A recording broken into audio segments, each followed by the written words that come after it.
Hi, I'm Paul Feiner, Greenburgh Town Supervisor. And I'm Pauline Mosley. Welcome to our program today.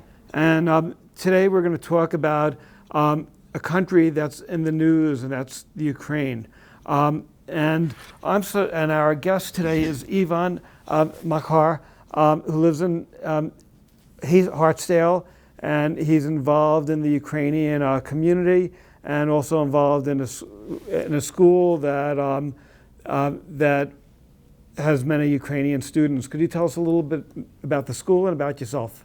Sure. Yes. My name is Ivan Makar, and I'm the principal of the Self-Reliance Heritage Saturday School in New York City. I'm a resident of Hartsdale. We have classes on Saturdays from September to June, and we teach children of Ukrainian descent, their culture, their literature, language, history.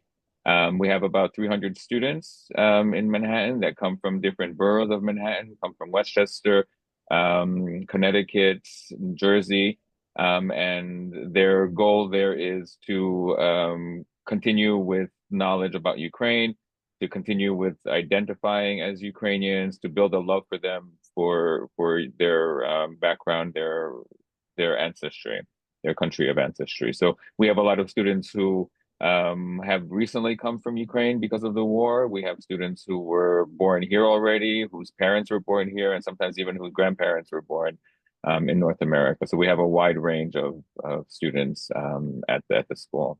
And we also have with us Sergiy Glazunov, and Sergiy is currently in the Ukraine and was very, very helpful in getting our Chamber of Commerce in Greenburgh set up when he briefly lived in the town. Yes, Paul, thank you very much. And sorry, just had a little problem with the internet. And thank you very much for the introduction. Yes, I'm currently in Ukraine. I was offered to join a state company. It's the largest state energy household in the capacity of its head of strategy and business development. So basically working on that. So strategy is one thing, but right now it's a little bit of kind of survival and restoring on what's been damaged. The company generally, it's a producer and supplier of oil and gas. About 80% of the country's oil and gas has been produced by this company. We also do store all the gas and transport all the gas and oil, gas to the basically 92% of the Ukrainian population and businesses. We've also been given quite recently the obligation and opportunity to some extent to deal with Ukrainian heat and power sector that was damaged quite seriously. So rebuilding this part of energy sector and doing some renewables as well. So I'm here just trying to be helpful. So. Right, and you were involved in our Greenburgh Chamber of Commerce for the time that you lived in Westchester, and you briefly lived in Dobbs Ferry as well. I guess when you lived in when you were in Westchester, people would complain about all these minor things, and is it sort of different when you go back to Ukraine? Do we sort of get upset about stupid little things when there are a lot of other things that are more important? No, first I would like to say that the Greenburgh Chamber of Commerce was an exceptional experience for me when I heard this post in late 2022. So just this was a question, opportunity to do these things. I was right in, and so were many other people. And I remember this, I think we started like January 2022, and we had this first gathering already in May of 2023. It was just a great venue to that, so much enthusiasm, so much of involvement from different people, and the volunteering. And the initial response was about probably 70 plus people that responded to that, expressed some interest. And as you know, this typically produces 10 to 20% of visitors. So we probably expected a dozen. And the very first meeting we had just completely crowded room with over 50 people, and just a great presentation by the Greenburgh Community Police Union. So I think it was quite a success. And then it was quite an interesting experience. It's followed by some events with the brand growth, with the finance, and so on. So yeah, so it was. But of course, coming to Ukraine, it's a different perspective. It's a war. Right. In terms of the President of the United States now seeming to turn against Ukraine, what's the reaction in Ukraine to what he's doing? And well, it's really a complicated question. Of course, yeah, it was a little bit of a cold shower, to say the least. But I think Ukraine and Ukrainians have to be practical about this matter. So that's a reality. That's what it is. I don't think it's possible to change. So well, that's the government of this country just has to work with that and try to do the best to, out of this situation with Europe, that stepping up in a way that, expressing loudly its support and projecting the desire to increase the assistance and to do things, but we have to be realistic about the landscape of all this. Ivan, what do you think Americans could do if we're upset?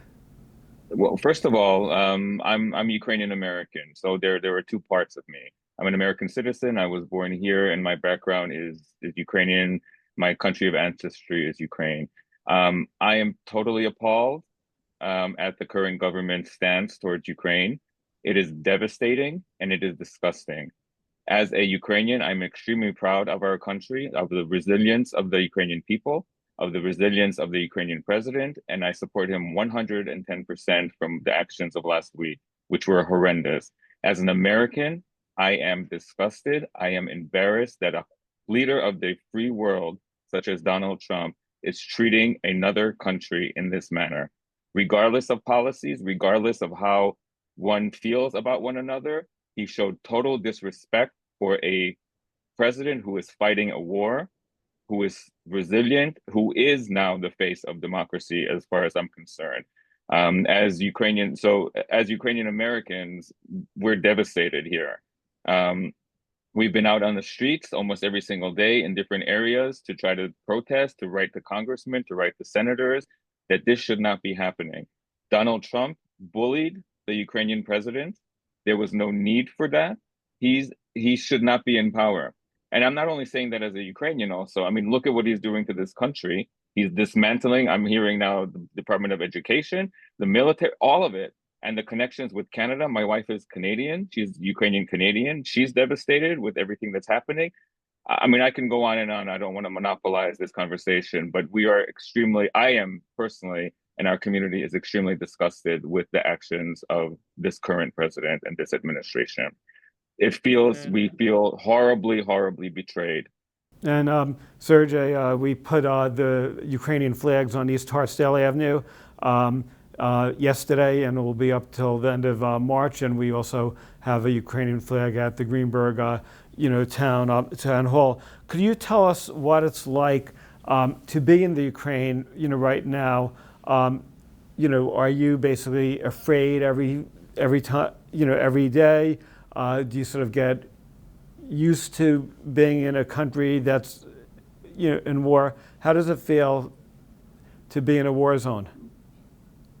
Well, my very first impression was when I was driving with my ex-colleague from Poland to Kiev. It was end of August. And the first beautiful sunny day, the first impression was that there is no war at all. Lots of cars, lots of people. When we reached Kiev, it's crowded with activities. And the first notion that something is not as usual came when I arrived at my apartment complex. So I had to run to 17th floor back and forth because there was no electricity. And the same night there was a rocket attack, which had all those explosions in front of my window. So then I sort of understood that it's not business as usual. But that's how, and this is Kiev. This is not the front line. But that's how it basically functions every day. You have all the sirens every night. I don't remember a single night when we didn't have any air attacks with drones or missiles during the day. It happens from time to time, but the life is going on. So people go to work, just try to live their normal life.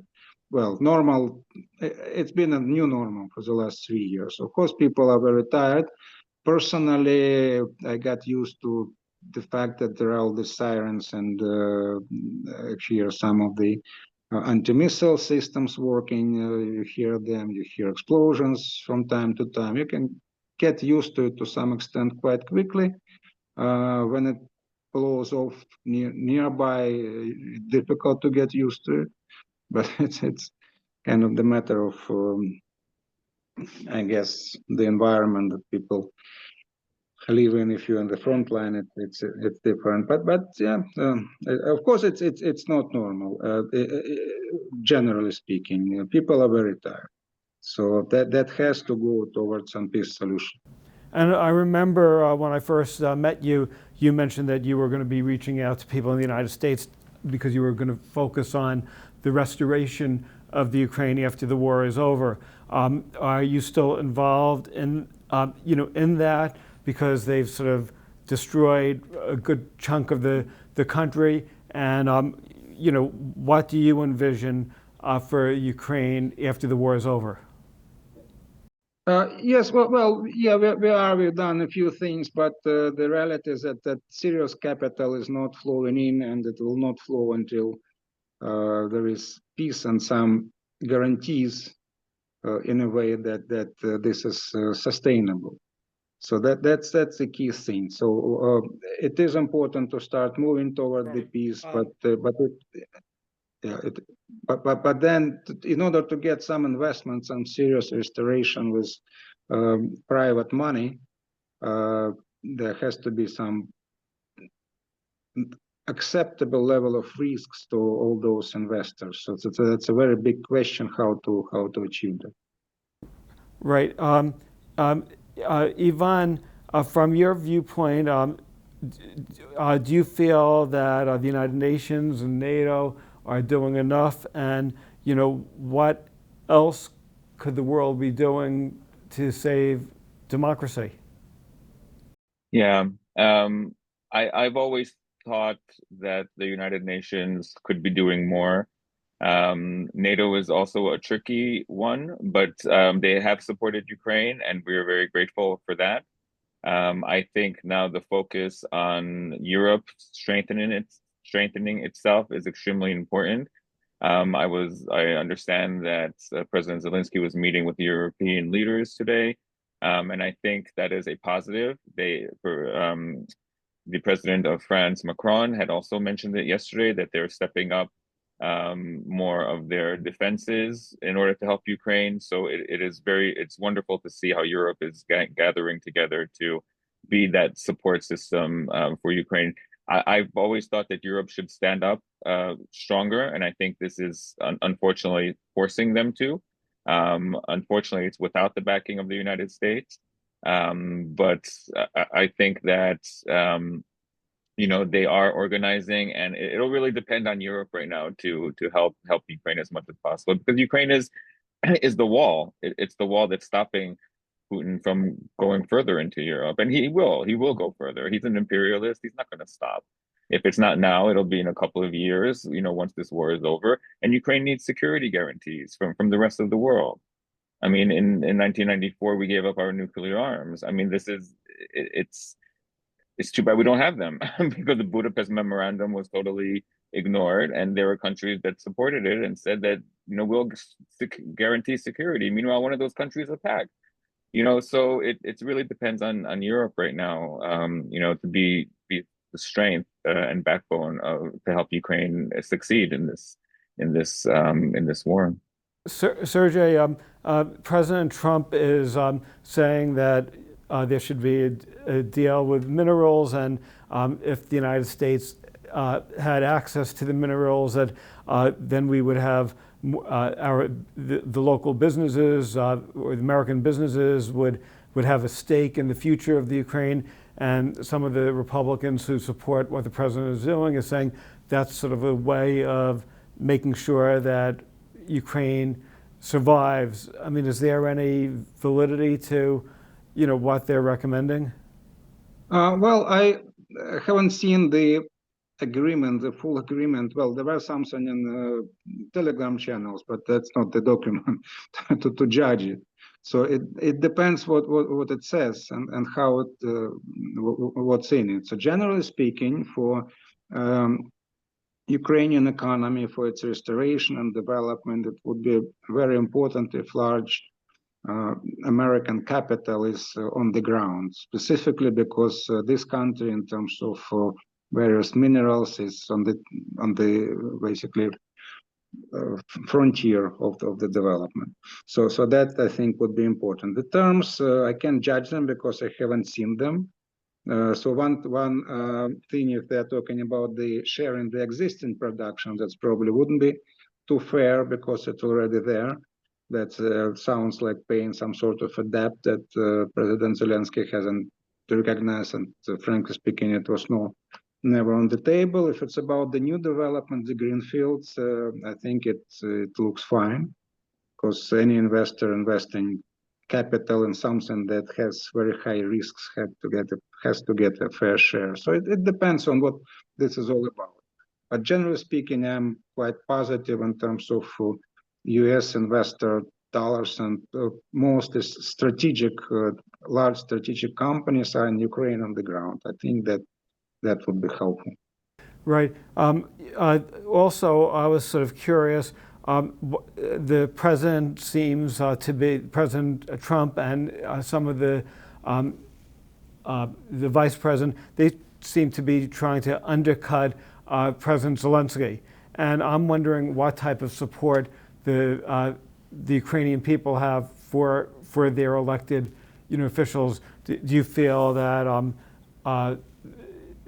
if the president tries undercutting the Ukrainian president, that people will, back somebody else, or are they going to say we're not going to let anybody tell us, who our president's going to be, and we're going to stick with what we have? What type of support does President Zelensky Yeah, has? by looking at what people say in various media, that they have full support of President Zelensky situation over there. So I think that it didn't look good from the vice president to step in and in such a way.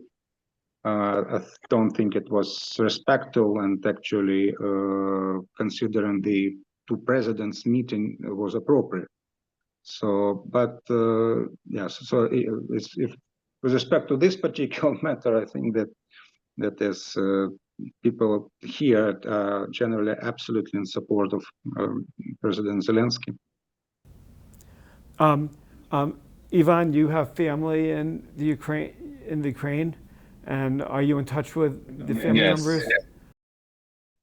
Yes, I have aunts and uncles, and my wife has aunts and uncles and cousins in Ukraine, mostly in the West.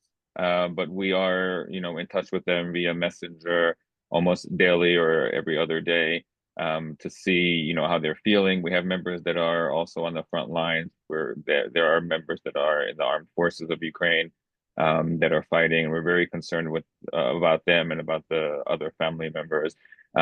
They're scared. us supporting them and calling them. They're happy to hear our voices. They're happy that we care about what's going on there. They're happy that, you know, America, for the most part, minus the administration, current administration, is supportive of Ukraine and wants Ukraine to succeed, and they're very helpful. They're very thankful about that. And we try to support them as much as we can, psychologically, mentally, you know, to kind of keep their spirits going and hope for a better day. What is the message to the Ukrainian people in terms of the future? You know, and do you see an end to the conflict anytime soon? That's a very loaded question, because I want to say I and every Ukrainian out there wants an end to this war immediately. And it can end immediately if Putin stops sending missiles and fighting. If Putin stops, the war stops. If Ukraine stops, there is no Ukraine. And that's a real problem.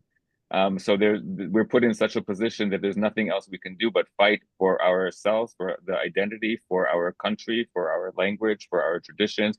We are who we are, and we have to keep on going. I don't know what's going to happen. I wish, you know, that the administration didn't take such a drastic cut to it. I do believe that peace has to be on the table as soon as possible, but not at the risk of no security guarantees or, you know, giving up land.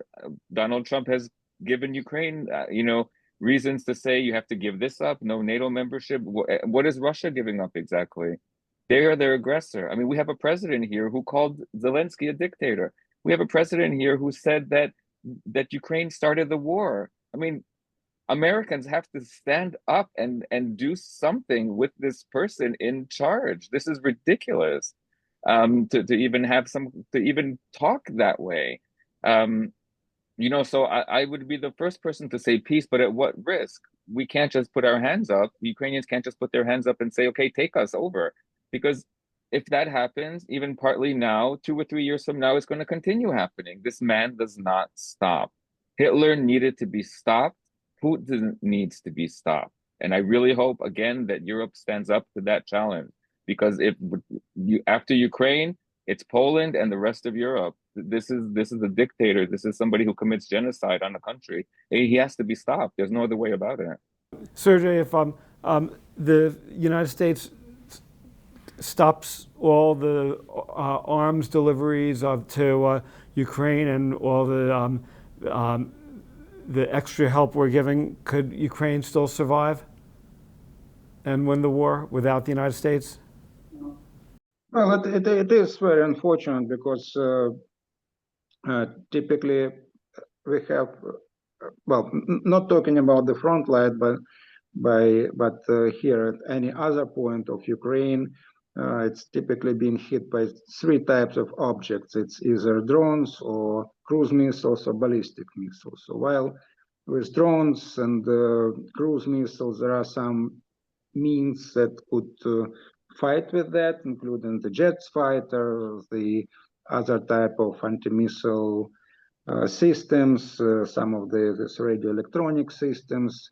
For ballistics, it's just Patriot, nothing else. So if this basically dries out, then it's a problem, and so that's kind of has to be taken in perspective.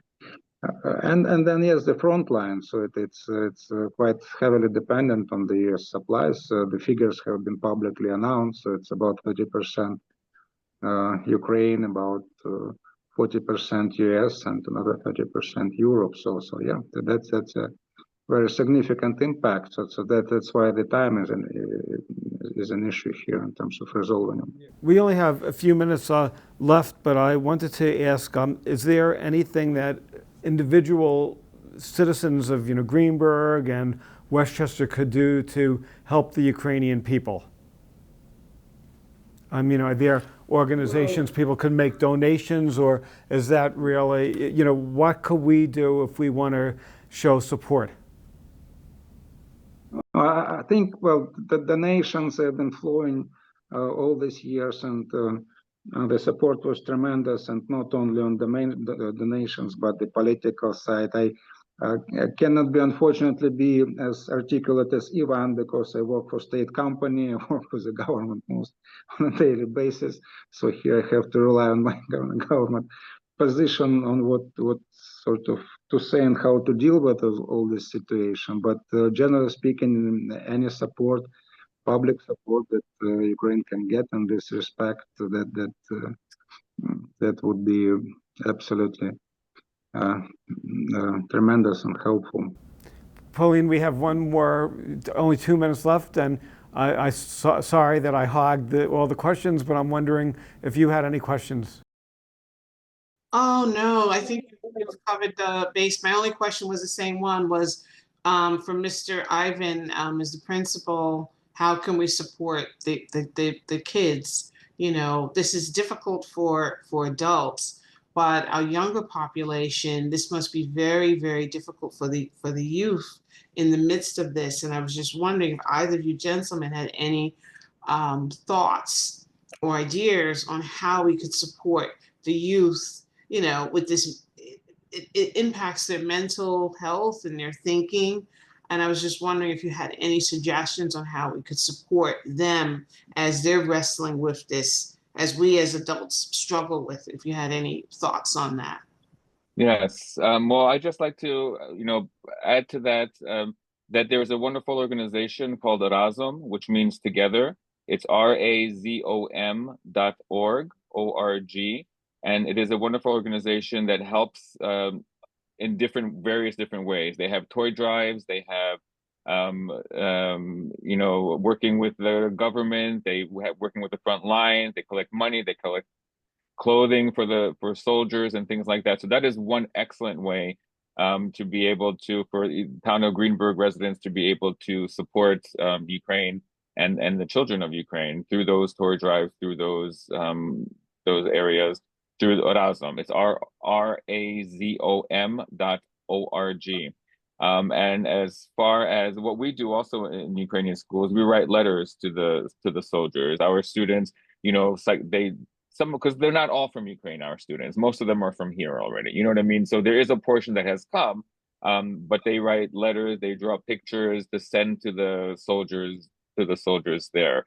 I suppose also in our schools, in our public schools, to be able to voice that voice, to say what's going on, to say the children, to tell the truth about it, in Greenburgh, which is a fantastic thing that I thank you Paul for, and for the committee for the town of Greenburgh for putting the flags back up, because it's a reminder of what's going on. It's extremely supportive of the Ukraine and Ukrainian people. The town hall flag, so all of these things, wear flags on your, obviously call your congressman, call your senators, demand that aid does not stop, or that aid resumes back to Ukraine, attend demonstrations. I know there's a flag raising next week, on Tuesday in town of Greenburgh. Talk to your friends. You don't have to be Ukrainian to support Ukraine, right? This is a matter of democracy. This is a matter of human dignity. Help. We need help any which way that you possibly can. Great. Well, we ran out of time. I want to thank everybody for joining us. And Sergiy, I wish you safety and health. And we'll interview you again after the war, and we could discuss ways of helping you rebuild your country. Because I know how dedicated you are, and it would be nice if the people of Greenburgh would partner with you, so the Ukrainian people could have a good quality of life in the future. Thank you so much, Paul. Thank you so much for all that you are doing all these years and all your support. And again, Sergiy Glazunov is talking to us from the Ukraine, and we appreciate your time. And he also, when he resided in Westchester, was involved in forming the Greenburgh Chamber of Commerce. So thank you for what you did for the town. And now we'll have to reciprocate. Thank you. Thank you. Thank you. Thank Great. you.